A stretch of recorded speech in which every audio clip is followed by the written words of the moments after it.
Thanks very much, Mary. And can I thank the Irish Society of Comparative Law for inviting me to be here, and can I congratulate them as well on organising what has already been a very good conference, and I'm sure it will, perhaps apart from the next half hour or so, be very good. The Society has gone from strength to strength, and it's great to see that it's flourishing with over 40 or nearly 50 papers, I think, being given over the weekend. So that is some testimony to the breadth and depth of comparative law scholarship on this island and elsewhere.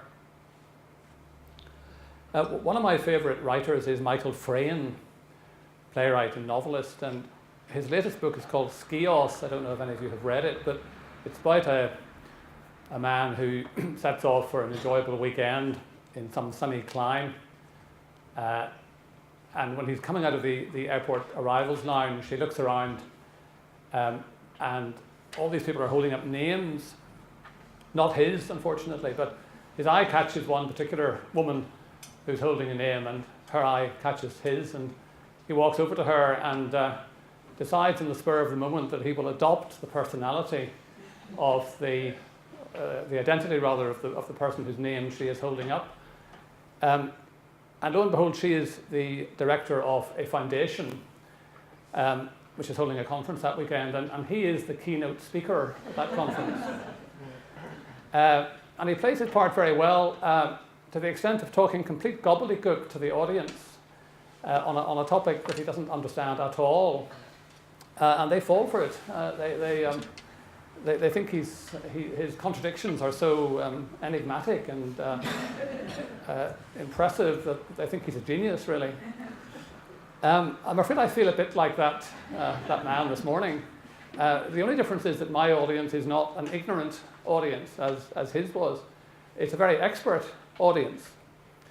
And I'd just like to say that one unfortunate aspect of the Irish Society's invitation to speak here today was that it was only after I'd agreed that I was then told, oh, and by the way, Judge Catherine McGuinness will be there to say a few words after you've spoken. That was a low blow, I thought. No disrespect, Judge, quite the opposite. Anyway, I am pleased to be here, and I'm talking about a topic that follows on from some work I've been doing on the House of Lords and the Supreme Court in England. And I managed to persuade the Leverhulme Foundation to give me a bit of money to do some work on the Irish Supreme Court, because it really is, I think, comparatively understudied institution. Of course, there are lots of articles and notes about the important decisions of the court, but there isn't a monograph as such on the court, and there are precious few articles or analyses of the court as an institution. The trouble is, I haven't yet done the work, and I should really be here in 2015 or 16 giving a talk. So that's why I've called this talk Preliminary Thoughts. These are extremely preliminary thoughts. I'm just floating a few kites here, and please shoot me down, because I'm sure there are lots of people in the audience, A, who will know everything I'm about to say, and B, probably disagree with the opinions I'm going to express. But anyway, I think there are 5 influences on the Supreme Court. No, I think you're okay. Can you see, would that be better to move through?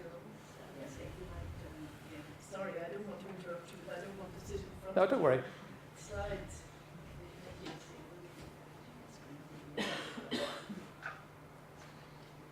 I think there are 5 influences. I don't want to overemphasize this or simplify too much, but for the sake of a discussion afterwards, perhaps, I've narrowed it down to these 5 influences. And the first and most obvious probably is the British colonial legacy. The Supreme Court, which was established in 1924, is the successor both to the highest court in Ireland prior to then, which was the Court of Appeal in the whole island, and then for a short time the Court of Appeal of Southern Ireland, and indeed the High Court of Appeal of Ireland, which was established very briefly by the Government of Ireland Act. So it was a successor to the highest court on the island, but it was also a successor to the role of the Appellate Committee of the House of Lords in London. And it's often forgotten that the Irish influence in the House of Lords was extremely significant. Of the 22 Lords of Appeal who were in office from 1876, when that appellate committee was established, until 1922, of those 22 people, 7 of them were Irish barristers. Lord Fitzgerald, Lord Macnaghten, Lord Morris, former MP for this area, Lord Russell, Lord Atkinson, a graduate of Galway College, Lord Collins, and of course Lord Carson. So 7 individuals, 6 of them were graduates of Trinity College and 1 of Galway College. And their influence, with the exception perhaps of Lord Carson, who didn't really play much of a role, was very significant in the development of the law through their work on the House of Lords Appellate Committee. So there was that link from the past, but in addition, of course, the arrangements set up in the 1920s allowed for a further appeal from the Supreme Court of Ireland to the Judicial Committee of the Privy Council, with that link maintained with the imperial court system. So that too, although it was rarely resorted to, that too was there in the background to influence the ethos of the Supreme Court of Ireland. It was Article 64 of the Irish Free State Constitution which provided for a court of final appeal to be called the Supreme Court of Ireland, and for a president to be called the Chief Justice. And it was a report written by the Judiciary Committee set up in 1923 to examine the details of this that ultimately led to the creation of the court. The committee was written to by the Executive Council of the Irish Free State government at the time. And the letter said that nothing was more prized among our newly won liberties than the liberty to construct a system of judiciary and an administration of law and justice according to the dictates of our own needs and after a pattern of our own designing. So there was a clear instruction there to set up an Irish court system, and in particular an Irish Supreme Court. The committee worked for 4 months and produced a report of 16 pages.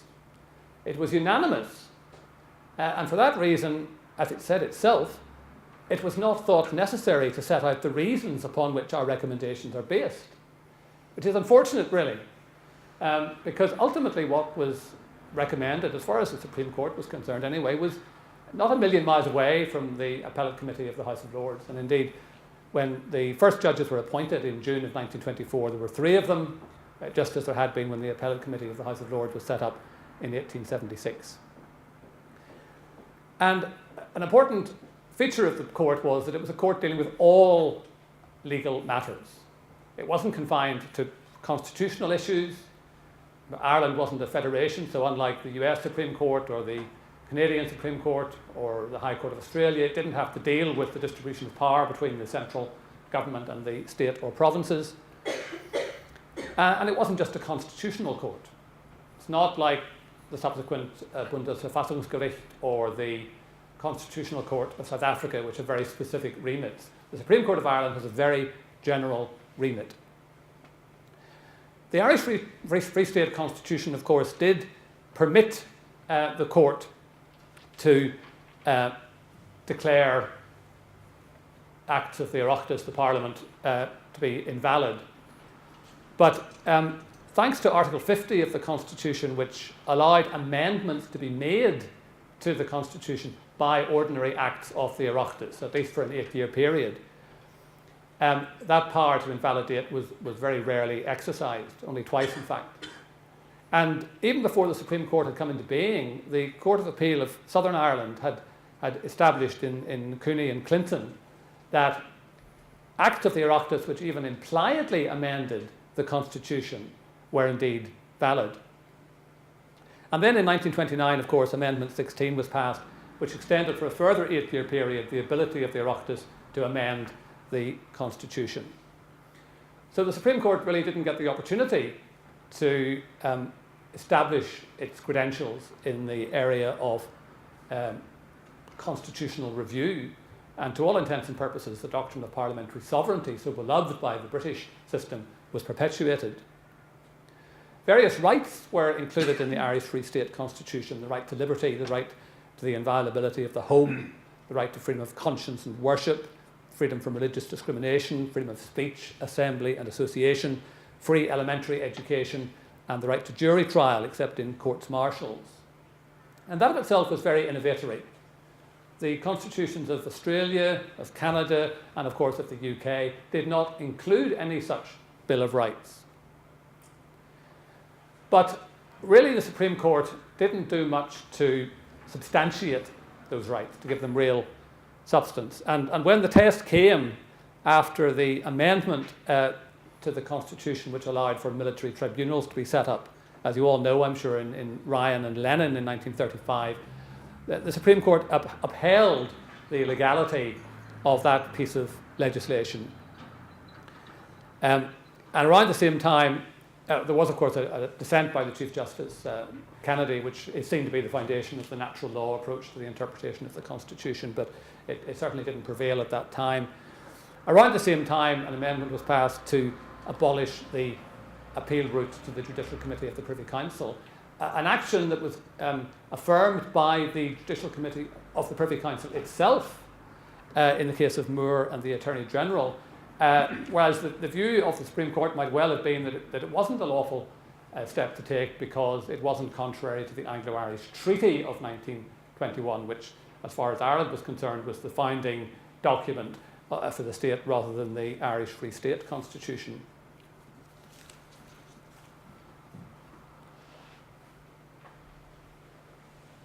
When you look further at the details of the 1922 Constitution and also the 1937 one, there are certain peculiarities which I think didn't assist the Supreme Court in its work particularly.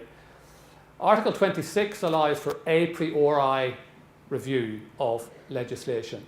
There have to be no fewer than 5 judges in any such case, and a decision has to be taken within 60 days. And the decision is given by one judge. There's no room for concurring opinions or dissenting opinions. And that's also the case for the a posteriori review, the ex post facto review. Ireland is quite unusual in having the dual system of prior review and ex post facto review. It's very unusual. I think France has recently changed its constitution to bring it into line with that model, but very few other countries in the world do that. The Constitution went on, of course, to set out fundamental rights in Articles 40 to 44, although they were qualified in significant ways, and Article 45 on directive principles of social policy, an idea borrowed from the 1931 Spanish Republican Constitution and borrowed in turn by India when it established its constitution at the end of the 1940s. But one of the unfortunate features of the 37 Constitution is in Article 28.3.3, which prohibits the invalidation of any law expressed to be for the purpose of securing the public safety and the preservation of the state in time of war or national emergency. I paraphrase slightly. And when the validity of that provision was tested in State Burke against Lennon in 1940, as you know, originally the High Court struck down the internment provision in the Offences Against the State Act of 1939, which led to an amending bill, which was then upheld by the Supreme Court under an Article 26 reference. And the Chief Justice at the time, Sullivan, was quite firm in upholding the legality of that provision, and one commentator denotes that decision as, quote, the lowest point in Irish constitutional jurisprudence.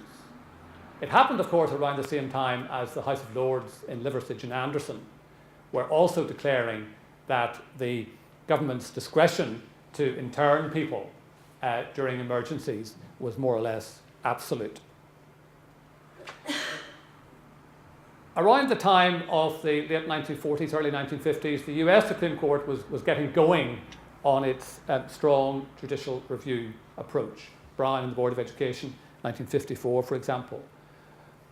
In a review of the performance of the Irish Supreme Court up until the 1950s by Ed McWhinney, published in 1971 in the Chilean Law Review, he admits that it must be said, I'm quoting here, it must be said at the outset that the Supreme Court's work to date has been rather less daring and innovatory than one might have expected, granted the break with the past represented by the Constitution of 1937, and especially the novel character and comprehensive provisions of the Bill of Rights.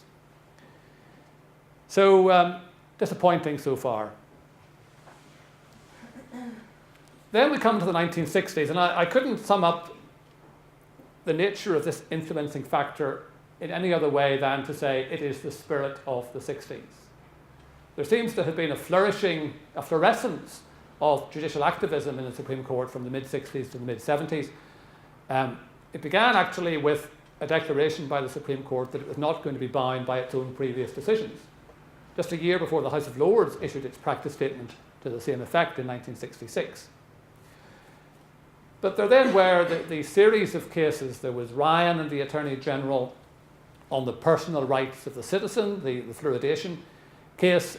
There was the O'Brien case, establishing that evidence obtained in breach of an accused constitutional rights was inadmissible, except in extraordinary circumstances. A decision taken a year before the US Supreme Court in Miranda and Arizona.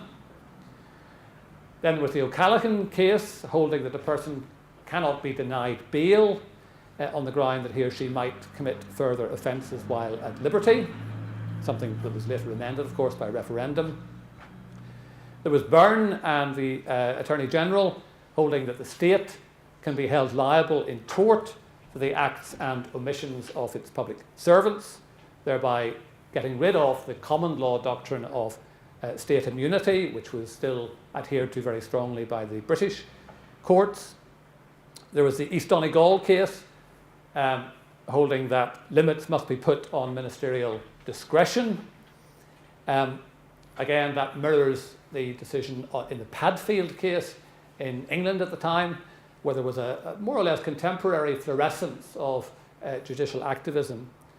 There was the Mescal and CIE case, holding that the breach of a constitutional right, in that case to join a trade union, could give rise to damages, even though it wasn't a tort at common law. And that case also held that the constitutional provisions on rights could have a horizontal effect against non-state actors. There was the McGee case on the right to contraception. There was the Boland case. I even put the Boland case into this category, the 1974 decision by the Supreme Court, which rejected the argument that it would be unconstitutional for the Irish government to agree with the British government that the status of Northern Ireland could not change without the consent of the people in Northern Ireland. That I think was a very politically mature decision by the Supreme Court, and it shows that the judges at the time were very astute, very aware of their political role, because let's face it, they do and did have such a role. Now, many people attribute these decisions to the influence of Mr. Justice Brian Walsh, of course, but I suspect it's too easy to designate one individual as being responsible for all of this, especially when you look at what was happening in the UK and indeed in America at the time. In the UK, you had Padfield, you had Rooks and Barnard, you had the Annisminic case, you had Conway and Rimmer, all cases establishing principles of judicial review, administrative review, not constitutional review, but administrative review. And in the Warren Court in America in the late 50s and during the 1960s, you had the Brown and Board of Education case, you had Miranda in Arizona, you had Griswold in Connecticut, you had Roe and Wade in 1973. So there was that spirit around, that zeitgeist in the late 1960s and early 1970s, which seemed to facilitate activism by national Supreme Courts. This has been looked at closely by David Gwynne Morgan in a little book that I can recommend to you very well if you don't already know it, A Judgment Too Far, which he published in 2001. And he attributes this activism partly to the idea that Ireland likes underdogs, because Ireland itself has been an underdog. I'm quoting here, Morgan says, Ireland's experience as a de facto colony had created an instinctive sympathy for the underdog, reflected by the legal system in a greater sympathy for the weaker party in relations between landlord and tenant, employer and employee, insurer and insured. given the drift towards alienation from institutions of government and the practical importance of a feeling of a moral obligation to obey law, this achievement by the Supreme Court, he says, must be regarded as a significant piece of nation building. He emphasises that judges have a preference for individuals. Their very socialisation as barristers and judges, their work as individuals, makes them more preferential to the rights of individuals against the rights of the state. To move on quickly then to the fourth influence, which more controversially, I think, takes us to the conservatism of the Supreme Court judges since the mid-1970s. I don't know what this is attributable to, whether it's the appointment system, whether it's the socialising system that these individuals have gone through, but most of the decisions since the 1970s have not been as progressive, in my view, as the decisions I've just gone through. There are one or two exceptions, of course. There was the decision on the Emergency Provisions Bill in 1976, again, like the earlier Lennon case, upholding the state's right to provide these emergency laws.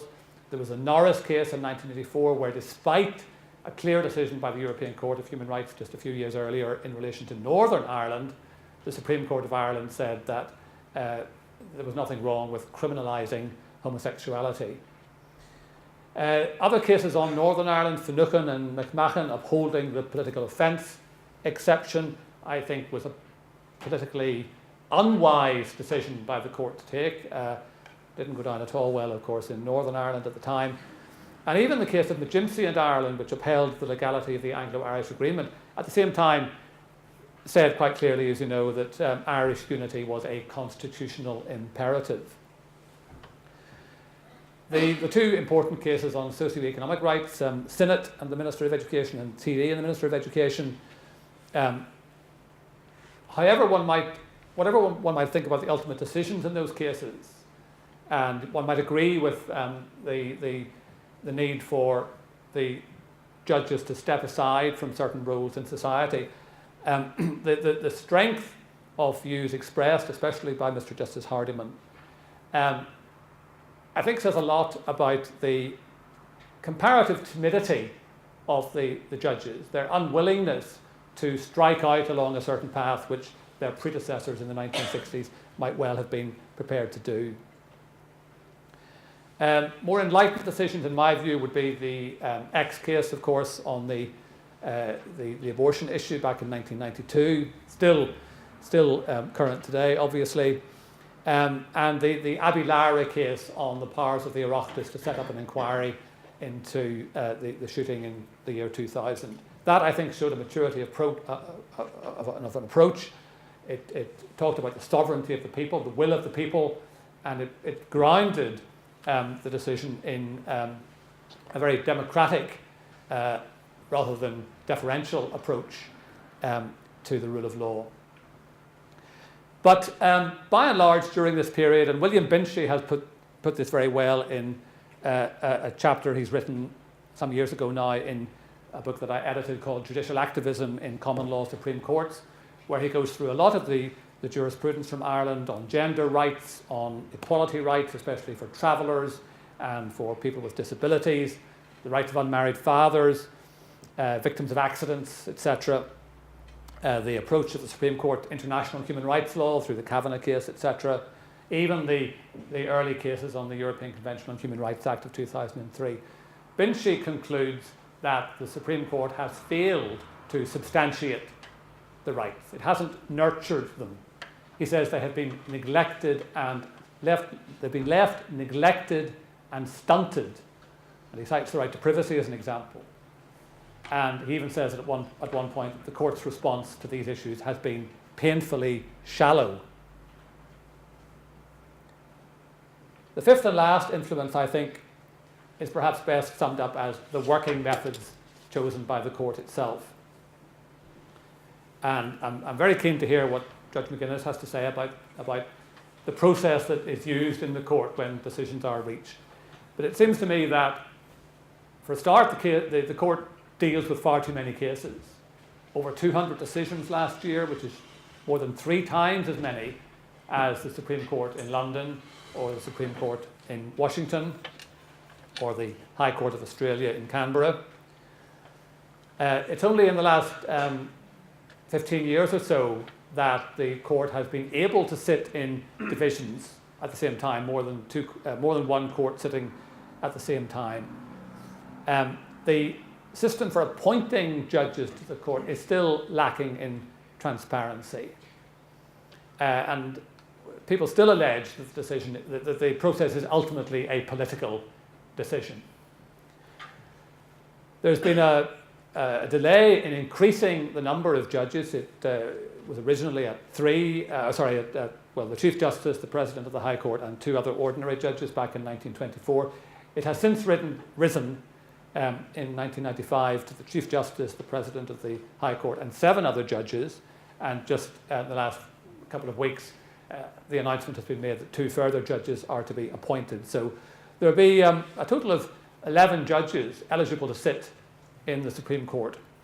And if indeed the decision is taken after the referendum to set up a Court of Appeal in Ireland, that will take a lot of cases away from the Supreme Court and hopefully leave the Supreme Court free to develop itself as a court which really can get down to the business of nation building.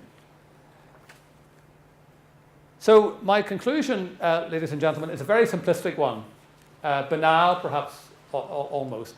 I think that the Supreme Court has undoubtedly achieved a lot over its 90 years or so of existence, but it has missed many opportunities. More, I think, has been achieved, let's say, by the Constitutional Court in South Africa in the last 20 years than has ever been achieved by the Irish Supreme Court. Now, you might say that's because South Africa was starting from a much lower base than the court in Ireland. But I think there has been a comparative lack of originality and of innovation. And I say that with the greatest of respect to many of the judges who sat on the court. The potential exists, given the imminent reforms, to make a real difference. So we wait to see with interest what happens on that front. Thank you very much.